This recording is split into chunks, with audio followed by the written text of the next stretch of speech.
আজি এই মৰিগাঁও জিলাৰ শুকতিপুতা হৰি মন্দিৰত মহাভাগৱত অনুষ্ঠানত সমবেত হোৱা সাধু গুৰু বৈষ্ণৱ ভকত ভগতনী যুৱক যুৱতী শিশু কিশোৰী সবাৰ পাৱধূলি আমাৰ অধমৰ মাথাত উঠাব।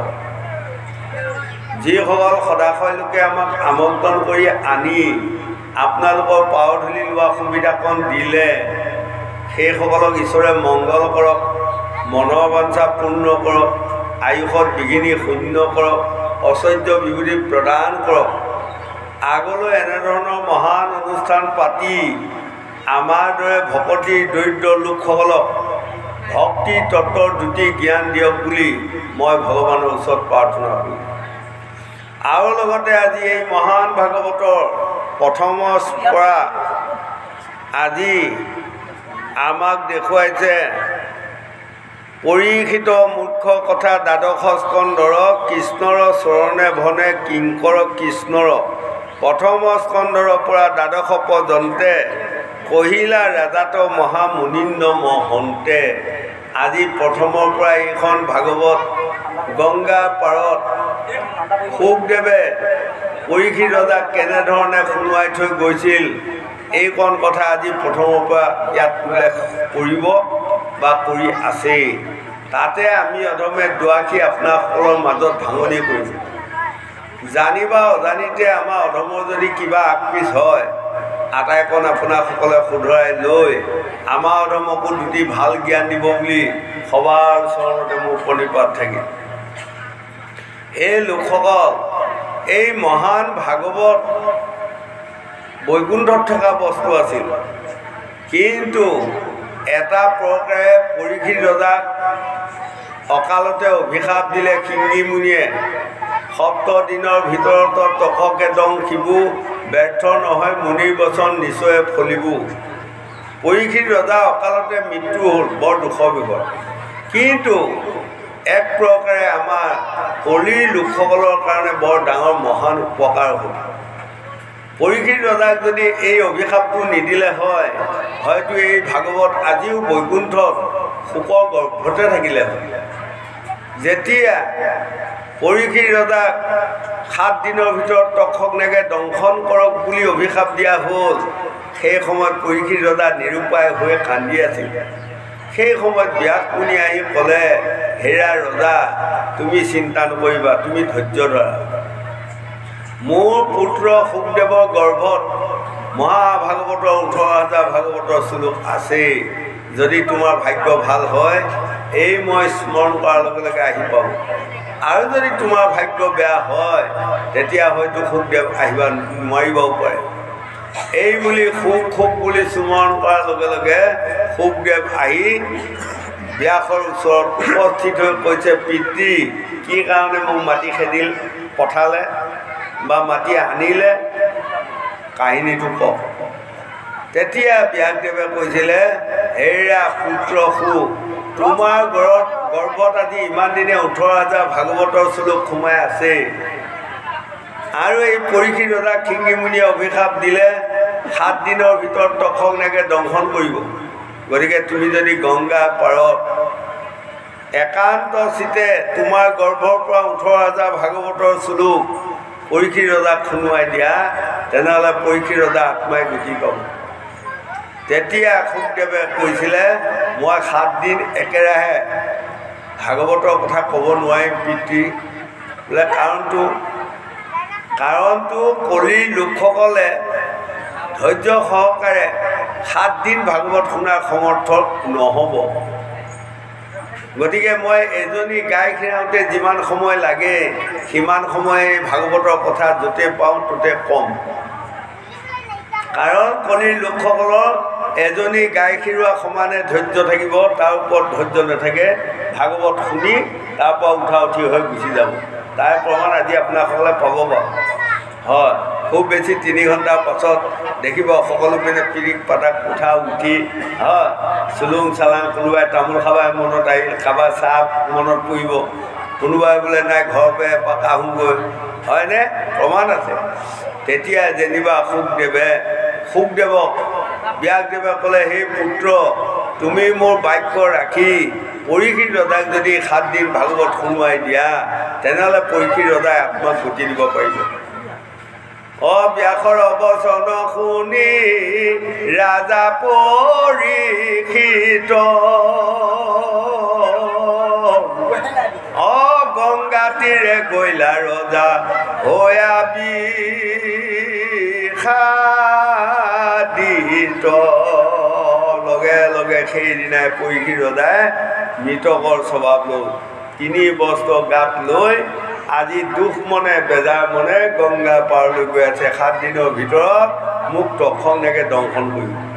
মোৰ জীৱনত কিমান আছিল আশা ভৰসা, কিমান দিন কেনেধৰণে খাম জিম বুলি আছিলোঁ, হয়নে? সেইটো আমাক দেখুৱাইছে। আমাৰো লোকসকল কোনে কিমান দিন খাই বৈ জীয়াই থাকিম আশা আকাংক্ষা সকলোৰে আছে, কিন্তু তাতে আহি কৃষ্ণই কেতিয়াবা কাৰোবাক খাওঁত কৰে জমে আহি লৈ গুচি যায়। কৃষ্ণৰ আদেশ হয়। কুশপতে পদ্মাসনে বসি মহাৰাই শুকমুখে ভাগৱত শ্ৰৱণ ৰই। এই 7 দিনৰ কাৰণে প্ৰথম ভাগৱত বহি গ'ল। কুশপতে এখন এখন কুশৰ ধাৰাত বহি আজি শুকদেৱে গংগাৰ পাৰ পৰীক্ষিত মহাভাগৱত শুনোৱা আৰম্ভ কৰিলে।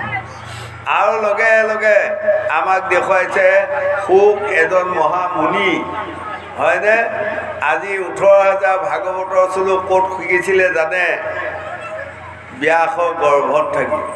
আৰু ব্যাসৰ গৰ্ভতে শুকদেৱক 18 বছৰ ৰাখি 18,000 ভাগৱতৰ শ্লোক পঢ়াই শুনাই গৰ্ভতে পাৰ্গত কৰিলে। কৰি যেতিয়া তেওঁক উগাৰ মাৰি জন্ম দিয়াইছে, জন্ম দিয়াই ব্যাসে ভাবিছে ইয়াক কাপোৰ কানি পিন্ধাই ধুনীয়াকৈ মানে মত্যক ইয়াৰ দ্বাৰা মানে ভাগৱত প্ৰচাৰ কৰে। কিন্তু দুখৰ বিষয়, গৰ্ভত যে তেওঁ 18 বছৰ আছিল, নিমিষৰ ভিতৰতে 18 বছৰীয়া সুন্দৰ ডেকা ল'ৰা এটা হৈ তাৰ পৰা জাপ মাৰি দৌৰ ল'লে। আৰু লগে লগে ব্যাসে তাক গা ধুৱাব লাগিব, কাপোৰ পিন্ধাব লাগিব, এই বুলি পাছে পাছে দৌৰি গৈ আছেই। 18 বছৰীয়া এটা ডেকা ল'ৰা এজন বয়সস্থ মানুহে ক'ত ধৰিব পাৰে? বহুত দূৰ আগবাঢ়ি গ'ল। গৈ সৰুবৰ পাৰত এডাল ডাঙৰ গছৰ তলত যায় ৰৈ শুকদেৱে ফিৰি চাইছে মোৰ পিতৃ ব্যাস কিমানৰ ৰ'ল, বহুত দূৰ ৰ'ল।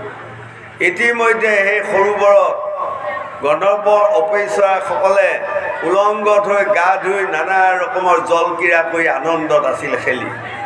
সেই সময়তে যেতিয়া পাৰত এই শুকদেৱক দেখি সকলো ছোৱালীসকল উঠি আহি গৈ আগুৰি লৈ চাই আছে, কিন্তু ছোৱালীসকলে যে কাপোৰ পিন্ধিব লাগে তাক পাহৰি গ'ল।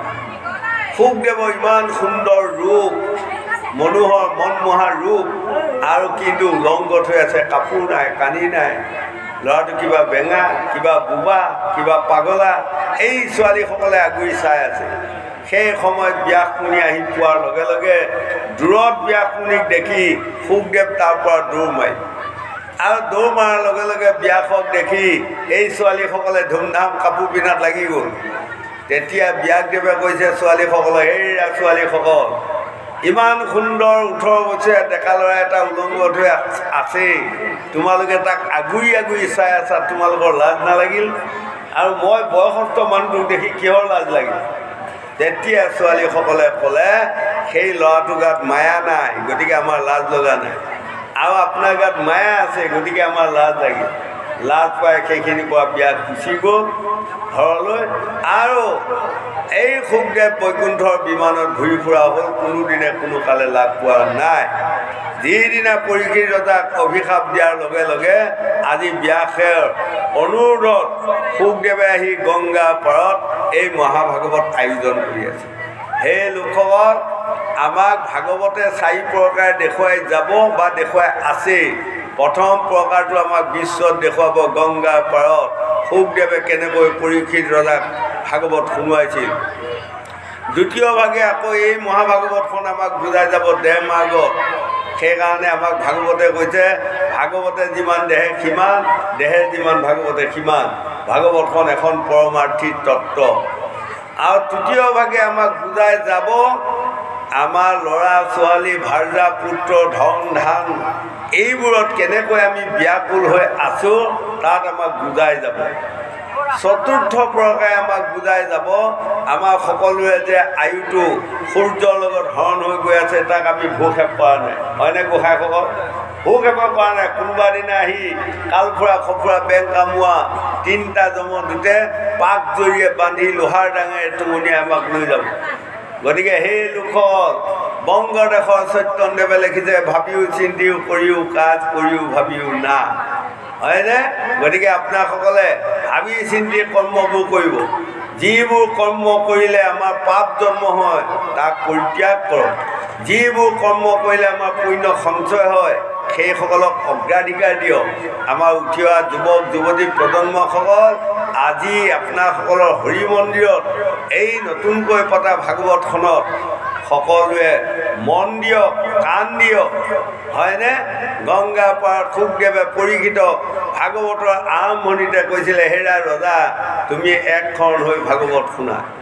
লগে লগে পৰীক্ষিত ৰজাই শুকদেৱৰ দুইখন চৰণতে পৰি কৈছিলে, গুৰুদেৱ এখন মানে কি মোক বুজাই দিয়ক। তেতিয়া শুকদেৱে কৈছিলে, ৰাজা কাই মন বাইক এক কৰা। কাই মানে কি জানে? এই দেহটোক কৈছে কাই। মন মানে হ'ল ইন্দ্ৰিয় বৰ্গৰ ৰিপু ধাতুৰ গুৰিয়ালটোৰ নাম হ'ল মন। মনেহে আমাক লৈ ফুৰিছে, নহয় বাৰু? আজি আমাক মনে ক'লে মৰিগাঁৱৰ পৰা শুকতি পুতাক যাম, আহিলোঁ আৰু, হয়নে? আকৌ মনে ক'লে শুকতি পুতা ৰাইজক বোলে ভাগৱত আমি পাতিব লাগে, পাতি পেলালে আৰু, হয়। গতিকে মনৰ লগত আছে। গতিকে আৰু বাইক মানে হ'ল জীৱাসন। এই তিনিটা বস্তু এক কৰা। পৰীক্ষিত ৰজাক কোৱা মানে আজি পৰীক্ষিত ৰজা নাই, পৰীক্ষিত ৰজা গ'ল, হয়নে? কিন্তু আমি দেহমাৰ্গত যদি চাওঁ আজি আমাৰ আটাইসকল একোটি একোটি ৰজা পৰীক্ষিত। আজি আমি কাই মন বাইক এক কৰিব লাগিব। হেৰা ৰজা লাজ ভয় ঘৃণা তিনিটা বস্তু বাদ দি ভাগৱত শুনা। লগে লগে শুকদেৱে কৈছে, লাজ মানে কি? আজি আপোনাসকলে কোনেও লাজ নকৰিব। যুৱক যুৱতী প্ৰজন্মসকল আজি ভাগৱতৰ ব্যাখ্যা আমি কৈ যাওঁতে এনেকুৱা ব্যাখ্যা কিছুমান আহিব, হয়তো বাপেকে জীয়েকে শহুৱেকে বোৱাৰীয়েকে মাকে পুতেকে শুনিলে লাজ পাব, কিন্তু আপোনাসকলে লাজ নকৰিব। আৰু যদি কাৰোবাৰ সন্দেহ হয় আমাৰ অধৰ্মক আপোনাসকলে প্ৰশ্ন কৰিব, তাৰ নিশ্চয় দুটি প্ৰশ্ন আমি দি যাম আপোনাসকলৰ মাজত। আৰু গংগা পাৰত আজি শুকদেৱে পৰীক্ষিত কৈছে, ৰজা তুমি লাজ নকৰি সন্দেহ নকৰি মোৰ ওচৰত প্ৰশ্ন কৰিবা, মই যথাযথ তাৰ প্ৰশ্নৰ উত্তৰ দি যাম, হয়নে? গতিকে লাজটো আমি ত্যাগ দিব লাগিব। লাজ হয় হয় মানে কি? আমি সকলোৱে এদিন মৃত্যু হ'ম। এইখন পৃথিৱী কাৰো পৈতৃক সম্পত্তি নহয়, হয়নে? আমি চাওঁতে চাওঁতে আটাই বুঢ়ীমাই আছিল, ঢুকাই গুচি গ'ল। তাৰপাছত মোৰ আই আৰু বোপাই আছিল, তেওঁলোকক আমাক এৰি থৈ গুচি গ'ল। আৰু দুদিনৰ পাছত যে আমিও যাব লাগিব, এইটো ধ্ৰুৱ সত্য কথা। তাতে ভয় কিয়? গতিকে এইখন পৈতৃক সম্পত্তি কাৰো নহয় পৃথিৱীখন, আমি সকলোৱে এদিন এৰি যাব লাগিব। তাত ভয় ত্যাগ দিয়ক। কালি মৃত্যু আহিলেও আহক, কালি মৰিলেও মৰা, পৰহি মৰিলেও মৰা, 10 বছৰ জীয়াই থাকিলেও থাকা, ইয়াত লাভালাভৰ প্ৰশ্ন নাই, হয়নে? 2 গ'ল। 3 নম্বৰত কৈছে ঘৃণা। ঘৃণা ত্যাগ দিব লাগিব, হয়নে? আমাক কয় যে সেই লোকসকল জাতি ধৰ্ম বৰ্ণ নিৰ্বিশেষে আজি আপোনালোকৰ শুকতি পুতা নামঘৰত এই মহান ভাগৱতত হয়তো কোনোবা চাণ্ডাল জাতি আছে, মেলছ জাতি আছে, কুলীন আছে, অকুলীন আছে, উচ্চ আছে, নিচ আছে, মিৰি মিচিমি চিংফু পাটকাই নগা দফলা অনেক জাতি আছে। কিন্তু আপোনাসকলে কাকো ঘৃণা নকৰিব, কাৰণ ভাগৱত কোনে শুনে? ভকতে শুনে, হয়নে? পৰীক্ষিত ৰজাই শুকদেৱক প্ৰশ্ন কৰিছিলে, আপুনি যে ভকত ভকত কৰি গৈ আছে, গুৰুদেৱ বুজাই দিয়কচোন ভকত মানে কি? এই তেতিয়া শুকদেৱে গংগাৰ পাৰত পৰীক্ষিতক বুজাই দিছিলে, কলিত যিসকল লোকে একান্ত চিতে কাই মন বাইক এক কৰি লাজ ভয় ঘৃণা ত্যাগ দি ভাগৱত শুনে, সেইসকলকে কয় মহাভকত, হয়নে? আজি মই মৰিগাঁৱৰ পৰা আহি কত ভাগ্যে আপোনালোকৰ শুকতি পুতাত এইসকল মহাভকত পাইছোঁ। এইসকলৰ ভকতৰ যদি পাৱাৰ ধৰি মই মাথাত লৈ যাব পাৰোঁ তেনেহ'লে মই অহা কামত আহিব। আৰু যদি মই এইসকলক যদি অৱজ্ঞা কৰি থৈ যাওঁ তেনেহ'লে মই আহে নাহে মোৰ সমান। গতিকে ভক্তি তত্ত্ব ভক্তি ধৰ্ম ভক্তি জানা সাৰ ভক্তি বিনে নৰলোকৰ নাহিকে নিস্তাৰ স্বধৰ্ম পৰিত্যাজ্যং পৰধৰ্ম ভয়াবহং। আমাৰ স্বধৰ্মই আমি ভকতি কৰাটো পৰম কৰ্তব্য বুলি ভাগৱতে আমাক বুজাই আছে। গোবিন্দ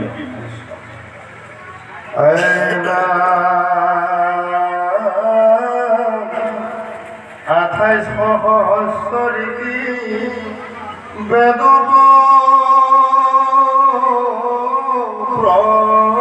প্ৰধান বিষ্ণুৰ নৈমিষ ক্ষেত্ৰ মহাপুণ্য স্থান মান্য কৰি সুত পাপা দিলা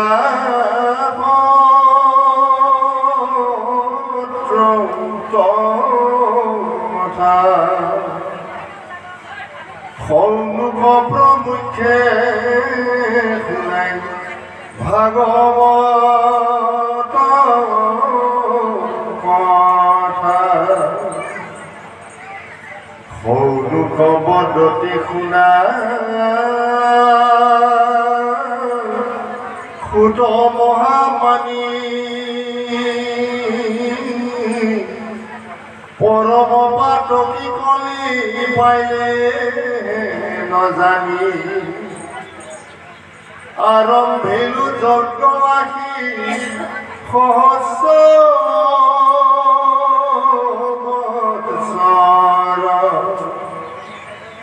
উমধুম্ৰে ধুম্ৰ বৰ্ণ হইল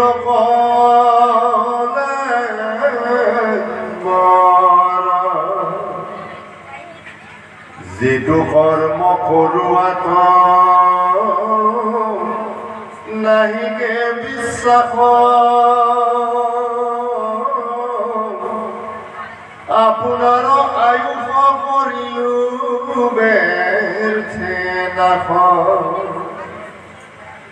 অৰাম সম্পত্তিটো লিখি চিন্তি উক মহাহিত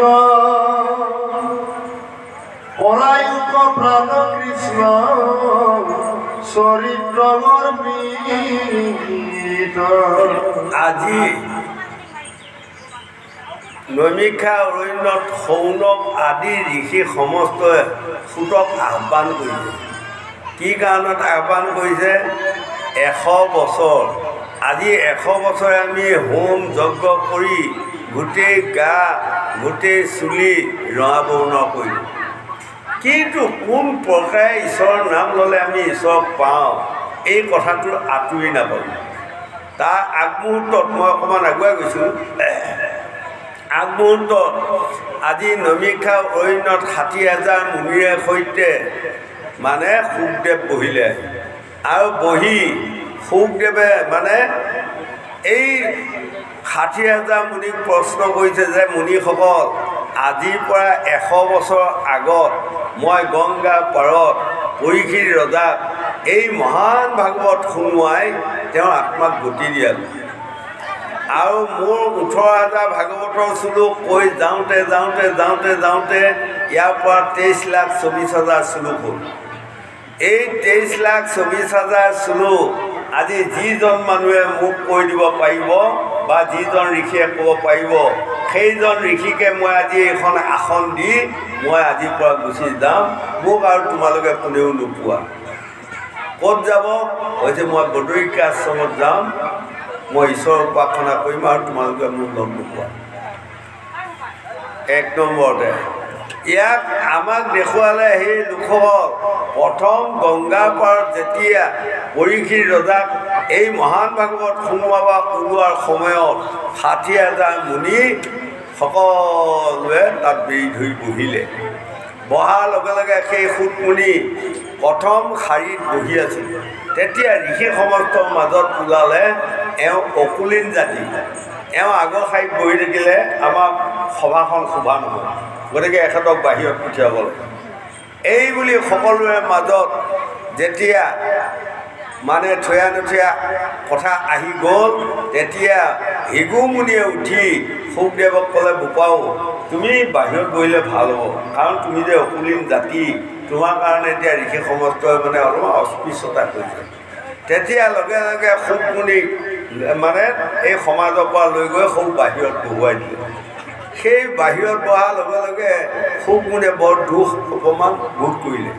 কথা আজি সমাজৰ পৰা মোক অকুলীন জাতি বুলি বাহিৰত খেদি দিলে। কান্দি কান্দি এই 7 দিন মহাভাগৱত শুনি শুনি গোটেই ভাগৱত কণ্ঠাগত কৰিলে। আৰু এই আজি 100 বছৰৰ পাছত নমিষা অৰণ্যত যেতিয়া শুকদেৱে কয়, এই ভাগৱতৰ কাহিনীটো মোক যিয়ে ক'ব, তাকেই মই আসনখন এৰি দি মই গুচি যাম।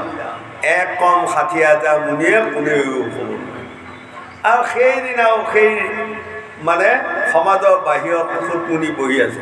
তেতিয়া লগে লগে শুকমুনিয়ে ক'লে, সুত বোপা শুক, এক কম 60,000 মুনিয়ে এই ভাগৱতৰ কথাখিনি ক'ব নোৱাৰিলে, তুমি পাৰিবা নেকি?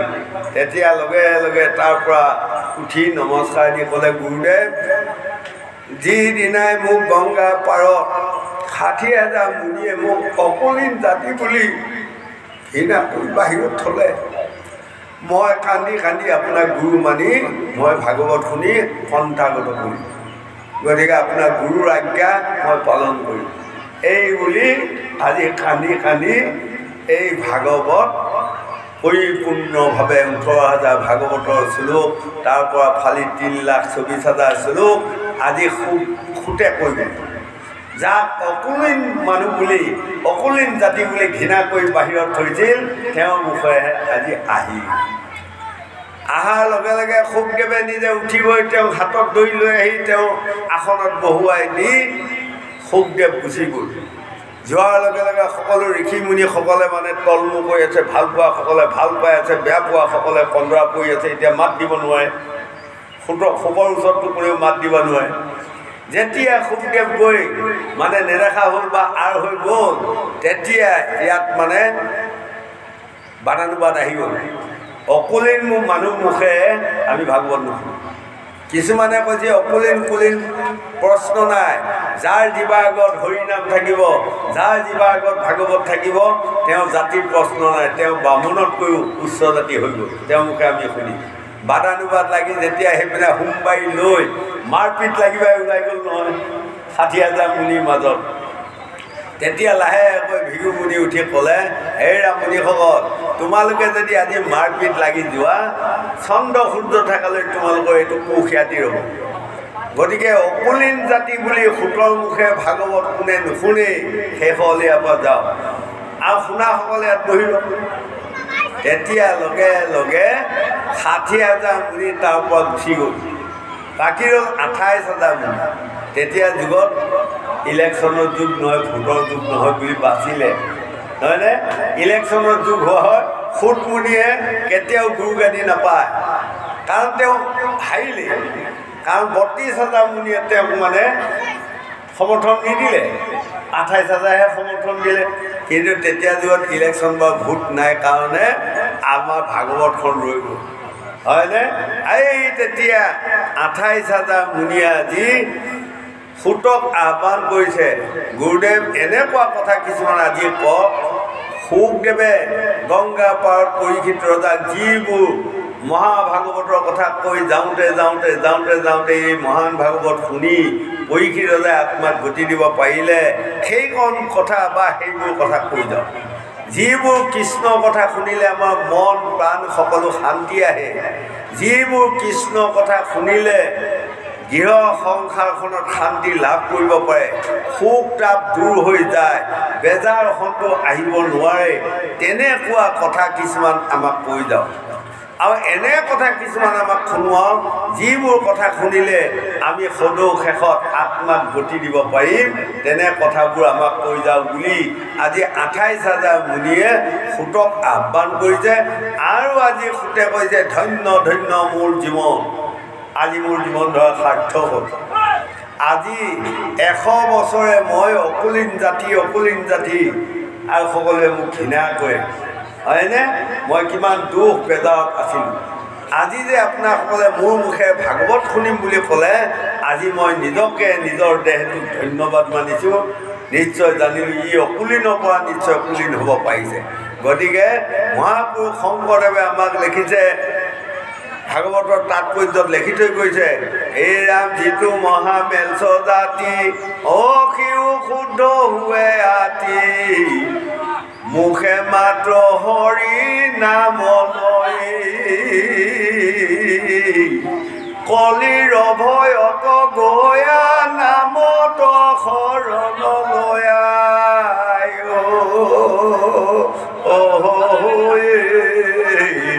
অৰহিলাখ মস্তে ধৰ্ম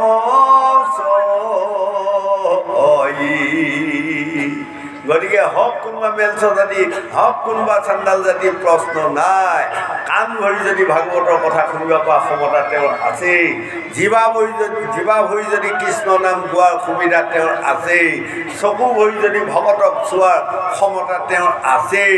হওক নিজ জাতি প্ৰশ্ন নাই, সিও আত্মাক গতি দিব পাৰিব বুলি 4 বেদ 14 শাস্ত্ৰ 18 পুৰাণে আমাক বুজাই আছে। গোবিন্দ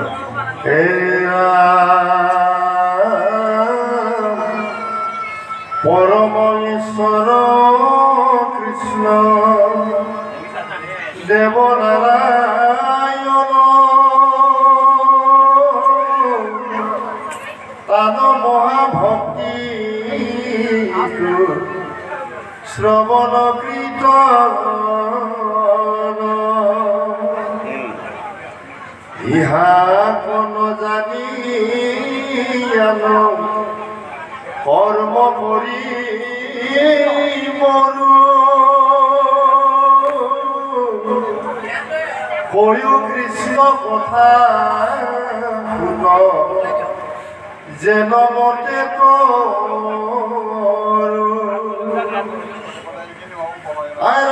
ইহা থেকে আমার নবী লীল মহাভাগ,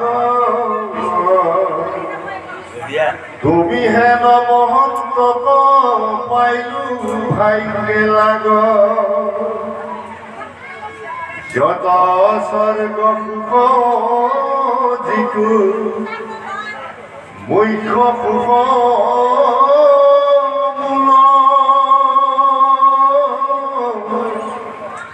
ভকতৰ সংগৰ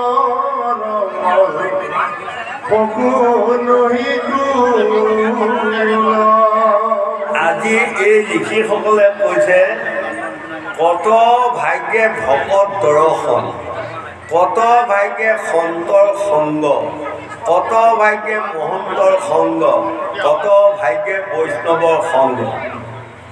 হয়, কত ভাগ্যতহে পায়, সদায় মানুহে নাপায়। আজি আমাৰ পৰম ভাগ্য ভাল, মৰিগাঁৱৰ পৰা আহি আপোনালোকৰ নিচিনা ভকত বৈষ্ণৱ সংগ আজি পাই গৈছে। গতিকে আজি ঋষিসকলে কৈছে, আমি পৰম ভাগ্যত আজি আপোনাক পালোঁ, যাৰ মুখত মহাভাগৱত আছেই। গতিকে এনেকুৱা এজন সৎসংগ পোৱা মানে আমাৰ ভাগ্য। সেই লোকসকল আমাক এই পৃথিৱীখনত দেখুৱাইছে, আমি মনুষ্যৰ ৰূপ, মনুষ্যৰ কাই জন্ম পালোঁ। আমি যেতিয়ালৈ সৎসংগ নলওঁ তেতিয়ালৈ আমি শান্তি, সুখ, আত্মাক গতি দিয়া সুবিধাটো আমি নাপাওঁ। এতিয়া আজি পৰীক্ষিত ৰজা অকালতে মৃত্যু হ'ল সত্য, কিন্তু তেওঁ সৎসংগ পালে। কাক পালে? শুকদেৱক পালে। শুকদেৱক সৎসংগ পোৱাৰ কাৰণে তেওঁ হাঁহি হাঁহি জীৱন মানে এৰি আত্মাক গতি দিব পাৰিলে। গতিকে পৰীক্ষিতৰ সৎসংগ হ'ল শুকদেৱ, শুকদেৱৰ সৎসংগ কোন? ব্যাস, ব্যাসৰ সৎসংগ কোন? দেৱঋষি নাৰদ, দেৱঋষি নাৰদে যদি ব্যাসক পৰামৰ্শ নিদিলে হয় তেনেহ'লে এই ভাগৱত ব্যাসে লিখিব নোৱাৰে, হয়নে? আকৌ নাৰদৰ সৎসংগ কোন? ব্ৰহ্মা, ব্ৰহ্মাক যদি নাৰদে নাপালে হয় তেওঁ নাৰায়ণ নাৰায়ণ বুলি 3 তোলৈকে ভ্ৰমণ কৰি ফুৰিব নোৱাৰিলে হয়, হয়নে বাৰু? আৰু নাৰায়ণৰ কৃষ্ণ, ব্ৰহ্মাৰ সৎসংগ কোন? ব্ৰহ্মাৰ সৎসংগ শ্ৰীনাৰায়ণ, শ্ৰীনাৰায়ণৰ সৎসংগ কোন?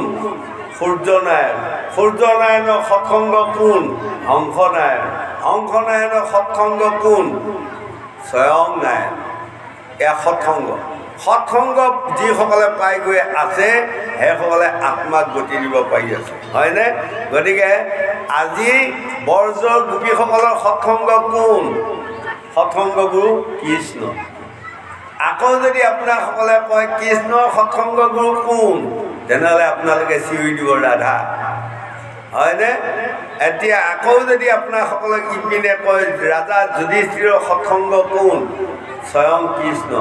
পাঁচ পাণ্ডৱৰ সৎসংগ কোন? ভীষ্ম, হয়নে? ভীষ্মৰ সৎসংগ কোন? শ্ৰীকৃষ্ণ। শ্ৰীকৃষ্ণক দেখাৰ লগে লগে মানে সৰসজ্জাত পৰি থকা ভীষ্মই কৈছে মই বিষ বেদনাৰ দুখ সকলো নাইকিয়া হৈ গ'ল, তৎক্ষণাত মই বৈকুণ্ঠত থকাৰ দৰে আছোঁ, দেখিছে? গতিকে আমাক দেখুৱাইছে এই লোকসকল আমাক সৎসংগ লাগিব।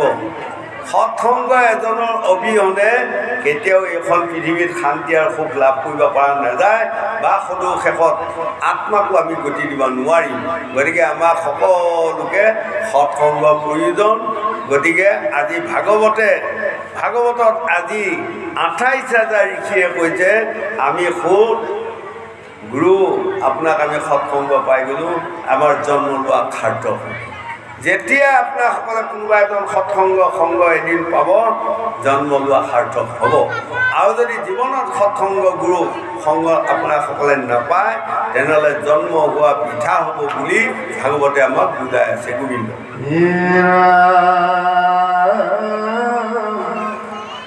আকাশে সংসৰে ৰবি ৰথ যেন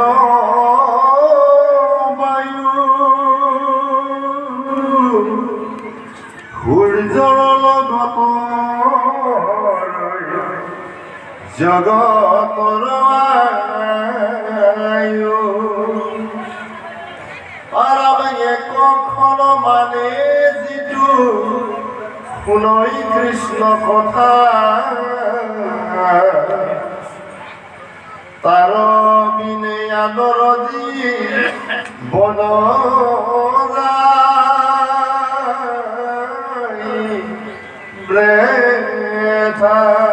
এতিয়া আমাক ইমান সুন্দৰভাৱে এইটো ফাঁকি আমাক বুজাই দিলে সেই লোকসকল যেনেকৈ আপোনাসকলে ৰাতিপুৱা সূৰ্য এটা ওলোৱা সকলোৱে দেখি আছেই আৰু সন্ধিয়া সূৰ্যটো ডুব যোৱাও সকলোৱে দেখি আছেই, কিন্তু আমি আনন্দ কৰি আছোঁ। এদিন হ'ল দেই, এদিন হ'ল, কিন্তু সেই দিনটো যে আমাৰ আয়ুটো কমি গ'ল তাক আমি কিন্তু ভোগে পোৱা নাই, হয়নে বাৰু? এতিয়া এইবছৰ আমাৰ আকৌ মাঘৰ বিহু পৰিলে, বৰ আনন্দ কৰিছোঁ, কিন্তু এটা বছৰ যে আমাৰ কমি গ'ল এই কথাটো চিন্তা কৰকচোন কোনোবাই বা নকৰাসকলেও কৰি চাওক, নহয়নে বাৰু? আকৌ যে এইবাৰ আহি আকৌ এতিয়া মানে ৰঙালী বিহু গ'ল, তাৰপিছত আহি কাতি বিহু পৰিব, বিহুকেইটা পাই থাকিলে আনন্দ লাগে সত্য, কিন্তু আমাৰ যে দিন সূৰ্যৰ লগত সদায় আয়ুটো আমাৰ হৰণ হৈ আছে তাক আমি ভোগে পোৱা নাই। কিন্তু সেইকাৰণে আমাক এই ফাঁকিটোত ক'লে একখনৰ মাত্ৰ অকণমান টাইমো যদি আপুনি কোনোবা ভকতৰ সংগত কৃষ্ণ কৃষ্ণ নাম অকণমান কাণেৰে শুনে তেনেহ'লে সেইকণ সময় কিন্তু আপোনাৰ লিষ্টখনত লিপিবদ্ধ। যেনেকৈ আজি আপোনাসকলে একান্ত চিতে ভাগৱত শুনাৰ লগে লগে আমাৰ সকলোৰে একোখন লিষ্ট আছে, গুৰুসকল লিষ্ট আছে, সেই লিষ্টত আজি নাম পৰিব, হয়নে? এই লিষ্টখন কোনদিনা পাব আপোনাসকলে মনত ৰাখি লওক। আমাৰ অধৰ্মৰ কথা মনত পৰিব সেইদিনা হয়তো আপুনি ক'ব নোৱাৰিব পাৰে, যিদিনা শেষ বিচনাত পৰি আপুনি হয়তো ক'ব নোৱাৰিব, হয়নে? কাণে কম শুনা হৈ যাব, সেইদিনা জল জল ফট ফট সেই লিষ্টখনত দেখিব শুকতি পুতাৰ নামঘৰত ভাগৱত শুনাৰ এইটো নাম্বাৰ। এই নাম্বাৰটো 60,000 জন্মৰ ই পুণ্যকণ সঞ্চয় নহয়, তাৰ কাৰণে আপোনাসকলে য'তে যায় ত'তে শাস্ত্ৰ ভাগৱত বা সাধু সংগ পাব। হয়, এতিয়া আজি মন কৰকচোন, আমি মৰিগাঁৱৰ পৰা আহি আপোনাসকলৰ মাজত আপোনালোকৰ পাৱাৰ ঢেলি লোৱা সুবিধাকণ পাইছোঁ। কাৰণটো কি? কাৰণটো মই আহিছোঁ নেকি? মই অহা নাই, মোক ঈশ্বৰে আনিছে। তাৰমানে বহুত জন্মৰ আগত এই আপোনাসকলৰ নিচিনা লোকসকলৰ লগত ক'ৰবাত হয়তো ভাগৱতৰ কথা কোৱা কৰি শুনা শুনি আমাৰ কিবা অকণমান পুণ্য আছিল সকলো, সেইকাৰণে আজি আমি সকলোৱে আহি লগ খাই গৈছোঁ হয়নে আকৌ কেতিয়াবা আপোনাসকলে আমাৰ অধমক পাম যে লগ ক'ৰবাত বুলি আপোনালোকে পাবও পাৰে নাপাবও পাৰে হয়নে এয়াই হ'ল সাধুৰ সংগ মোৰ কাৰণে আপোনাসকল সাধু আপোনাসকলৰ কাৰণে আকৌ এই সকলো সাধু এনে এটা আমি ভাৱ ল'ব লাগিব হয় সেইকাৰণে আমাক কৈ যে সেই লোকসকল তাৰ পিনে আনৰ জীৱনত যাই বেঠা যিজনে এই জীৱনত জন্মৰ পৰা মৃত্যুলৈ এবাৰ হৰি নামৰ কথা নুশুনিলে এবাৰ সাধু সংগ নগ'ল হয় তেওঁ গোটেই মনুষ্য জন্মটো জন্ম ধৰা বৃথা হ'ল কাম নাই এই যে আমাৰ ভগৱান মাধৱদেৱে কি ধুনীয়া এটা লাগিছে সেইদিনা আমি শেষ বিচনাত পৰিম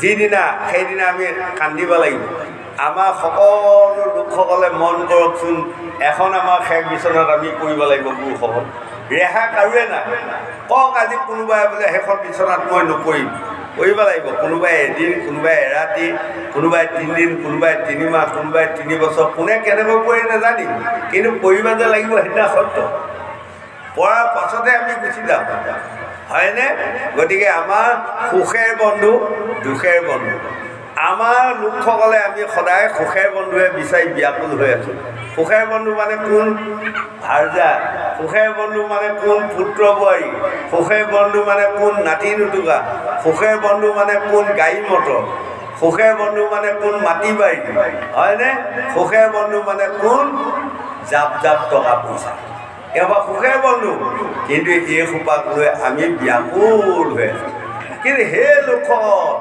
আমাক ভাগৱতে আজি বুজালে আপোনাসকলে অকণমান চিন্তা কৰি দুখেৰ বন্ধুটোৰ লগত যোগ কৰিবা শিকক দুখেৰ বন্ধুৰ লগত যদি আপোনাসকলে যোগ কৰিবা নিশিকে এই সুখেৰ বন্ধুসোপা সকলোৱে এদিন এৰা দিব যিদিনা মই শেষ বিচনাত পৰিম মোৰ বৰ মৰমৰ মানুহগৰাকীয়ে এৰা দিব মোৰ ওচৰলৈ যোৱা কমি যাব পুত্ৰ বোৱাৰী নাতি নতুকা এতিয়া বৰ আদৰ সন্মান কৰি আছে মৰম চেনেহ কৰি আছে যিদিনা মই শেষ বিচনাত পৰি মোৰ গাৰ পৰা এটা বেয়া গোন্ধ আহিব সেইদিনা সেইসকল মোৰ ওচৰলৈ নোযোৱা হ'ব হয়নে 7 কোটি টকাও যদি মোৰ ঘৰত আছে এটা 10 টকীয়া নোট মই লৈ যাব পাৰিমনে বাৰু নোৱাৰি 7 পুৰা মাটি আছে পাৰিব এবিঘা মাটি লৈ যাবা 14খন গাড়ী আছে পাৰিব আপোনালোকে হেণ্ডেলডালকে লৈ যাবা নোৱাৰে এইবোৰ সুখেৰ বন্ধু চব এৰি থৈ গুচি যাব লাগিব আহোঁতে কি লৈ আহিছোঁ আমি উলংগ থৈ আহিছোঁ মনত ৰাখিব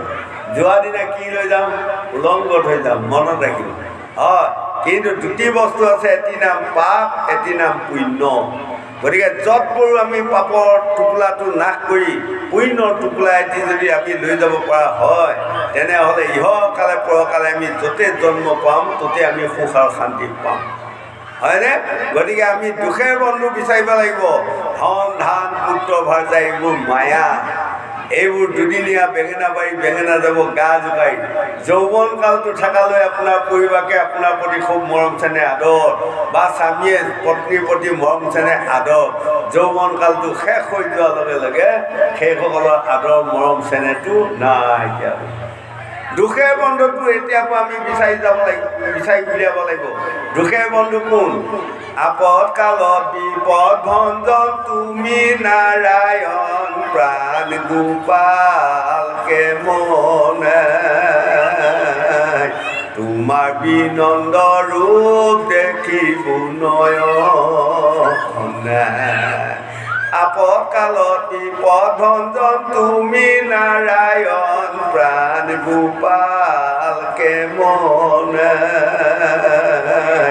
তোমাৰ বিনন্দ ৰূপ দেখিব নয়নে এই আপদকালৰ বিপদ বন্ধুজন সেই আমি খাওঁতে শুওঁতে উঠোঁতে বহোঁতে শয়নে সপনে কাহে হাঁচিয়ে পঢ়োঁতে পিছলওঁতে হামিয়ে হিকটিয়ে সেই উঠিওৱা লোকসকল যুৱক যুৱতী প্ৰজন্মসকল ভগৱান কৃষ্ণৰ নাম লোৱা অভ্যাস কৰক মহাভাগৱত শুনাৰ অভ্যাস কৰক তেনেহ'লে নিশ্চয় ঈশ্বৰে আপোনাসকলক কৃপা কৰিব ভগৱন্তৰ এটি নাম হ'ল কৃপাৰ সাগৰ এই কৃপাৰ সাগৰ নামটোৱে আমাক যেতিয়া কৃপা কৰিব সেইদিনা আমি হাঁহি হাঁহি আনন্দৰে ইয়াৰ পৰা পৰলোক প্ৰাপ্তি হ'ব পাৰিম বা ইহকালে পৰকালে আমি য'তে যাম ত'তে আত্মাক শান্তি দিব পাৰিম বুলি 4 বেদ 6 অংশৰ পৰা আমাক বুজাই আছে গোবিন্দ।